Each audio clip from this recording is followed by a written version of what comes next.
«Порхай как бабочка, жаль как пчела». Именно этому легендарному выражению следует Хусейн Оздоев после своей первой поездки на соревнования. Совсем юный спортсмен тренируется только год. Увлекся боксом для самообороны и крепкого здоровья. Выступать на соревнованиях не планировал, но не тут-то было. Тренер сразу выявил талант у мальчишки и отправил в бой, где тот занял первое место в весовой категории 28 килограмм.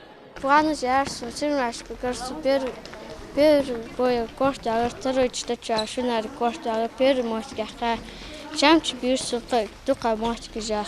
Открытый турнир по боксу в Кабардино-Балкарии среди юношей 2008, 2010 и 2011 годов рождения посетило 150 участников.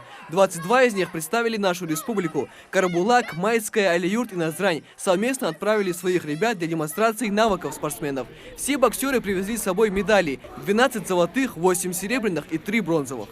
Повезли мы 8,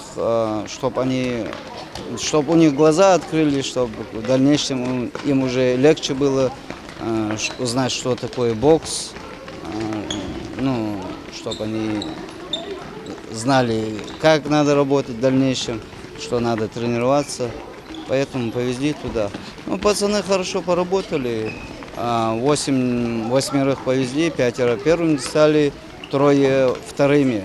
В Ингушетии бокс входит в пятерку самых массовых видов спорта. Только в секции фока города Назрань занимаются более 40 спортсменов. Для младшей возрастной категории эти соревнования – возможность не только набрать опыта, но и выполнить нормативы на юношеские разряды. Например, Мухаммеду Барахоеву досталось серебро. Для него встреча с опытным соперником стала самой важной к началу Нового года. Бой был достаточно сложный. Противник у меня был нелегкий, у него были руки длиннее, сам он был выше. Весовая категория у нас была 60 килограмм. Противник хорошо дрался. Он провел 10 боев, а у меня был первый бой. Из-за боя я получил большой опыт. Теперь я буду знать стратегию.